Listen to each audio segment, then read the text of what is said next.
नमस्कार. मंथन वाहिनीमध्ये आपलं स्वागत. मी श्रीनिवास फडणीस.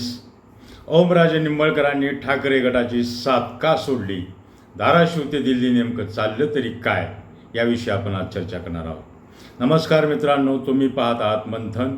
महाराष्ट्राच्या राजकारणात गेल्या काही दिवसापासून एका नावाची जोरदार चर्चा सुरू आहे. ते नाव म्हणजे धाराशिवचे खासदार ओमराजे निंबाळकर. उद्धव ठाकरे यांचे अत्यंत विश्वासू नेत्यापैकी एक मानले जाणारे ओमराजे निंबाळकर आता पुन्हा एकदा चर्चेच्या केंद्रस्थानी आले आहेत. कारण ठाकरे गटाच्या 6 खासदारांनी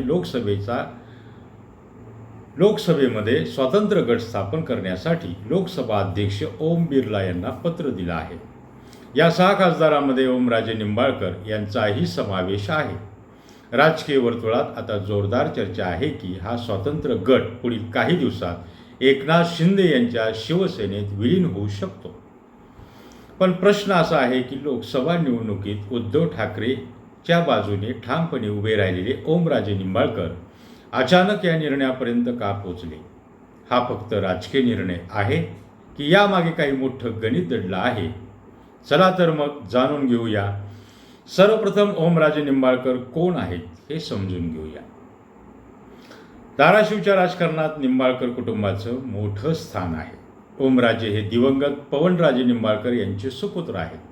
2006 पवनराजे निंबाळकर यांची झालेली हत्या संपूर्ण महाराष्ट्रासाठी धक्कादायक ठरली होती.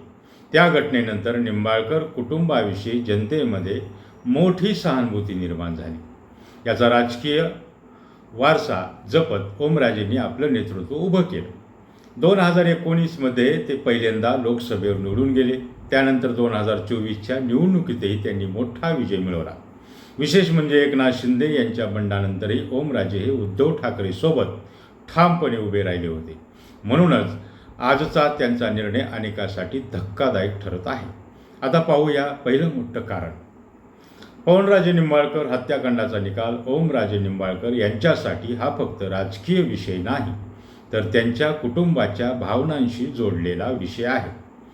पवनराजे निंबाळकर हत्या प्रकरण जवळपास 20 वर्षापासून न्यायालयात सुरू आहे.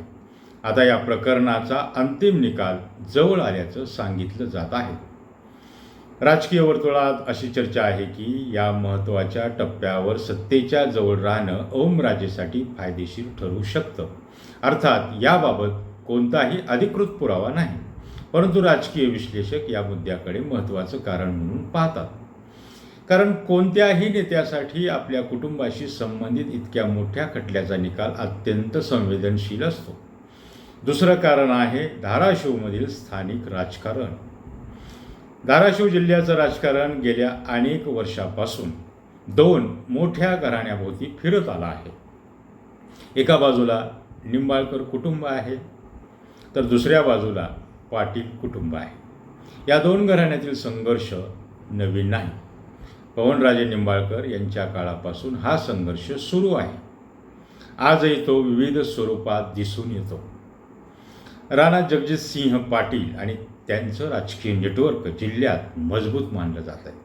अशा परिस्थितीत सत्ताधारी गटाच्या जवळ राहिल्यास स्थानिक पातळीवरील अधिक ताकद मिळू शकते. विकास कामे, निधी, प्रशासकीय पाठबळ आणि संघटनात्मक बळ या सर्व बाबींमध्ये फायदा होऊ शकतो. त्यामुळे ओमराजे यांचा निर्णय हा फक्त दिल्लीतील राजकारणाशी संबंधित नसून धाराशिवच्या स्थानिक समीकरणाशी जोडलेला असल्याचं मानलं जात आहे. आता येतं तिसरं आणि कदाचित सर्वात महत्त्वाचं कारण, बदललेलं महाराष्ट्राचं राजकारण. 2022 एकनाथ शिंदे यांनी बंड केलं. त्यावेळी अनेकांनी त्यांच्या राजकीय भविष्यावर प्रश्नचिन्ह उपस्थित केलं. पण पुढे काय झालं? शिंदे गटातील अनेक आमदार आणि खासदार पुन्हा निवडून आले. यातून एक संदेश गेला, तो म्हणजे राजकारणामध्ये मतदार फक्त पक्ष पाहत नाहीत, ते स्थानिक नेतृत्वही पाहतात.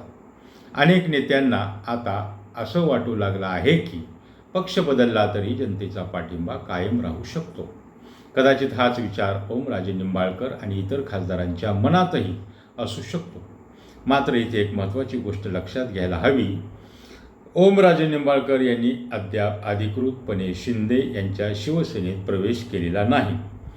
सध्या त्यांनी आणि इतर 5 खासदारांनी लोकसभेत स्वातंत्र्य गट स्थापन करण्यासाठी पाऊल उचललेलं आहे. पुढे हा गट कोणता निर्णय घेतो, तो शिंदे यांच्या शिवसेनेत विलीन होतो का, की स्वतंत्र राजकीय भूमिका घेतो, हे येणारा काळच ठरवणार आहे. या संपूर्ण घडामोडींचा सर्वात मोठा फटका कोणाला बसणार असेल तर तो म्हणजे उद्धव ठाकरे यांना. कारण लोकसभा निवडणुकीत ठाकरे गटाने चांगली कामगिरी केली होती. अशावेळी 6 खासदार वेगळी भूमिका घेत असल्याची बातमी समोर येणं हा मोठा राजकीय धक्का मानला जात आहे. शिवसैनिकांमध्ये या निर्णयाबद्दल नाराजी व्यक्त होताना दिसत आहे, तर काही जण याला राजकीय वास्तववाद म्हणत आहेत. आता सर्वात मोठा प्रश्न, या निर्णयाचा फायदा कोणाला होणार? ओमराजे निंबाळकरांना, एकनाथ शिंदेंना की उद्धव ठाकरेंना? याचं उत्तर आज कोणाकडेच नाही.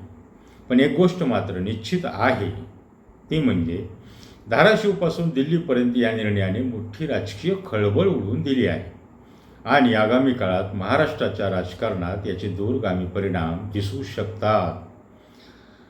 तुमच्या मते ओमराजे निंबाळकर यांनी घेतलेली भूमिका योग्य आहे का? हा निर्णय राजकीय मजबुरी आहे की सत्तेचं गणित? तुमचं मत कमेंटमध्ये नक्की सांगा. व्हिडिओ आवडला असेल तर लाईक करा, शेअर करा आणि महाराष्ट्राच्या राजकारणाचं सखोल विश्लेषण पाहण्यासाठी मंथन चॅनलला सबस्क्राईब करायला विसरू नका. धन्यवाद.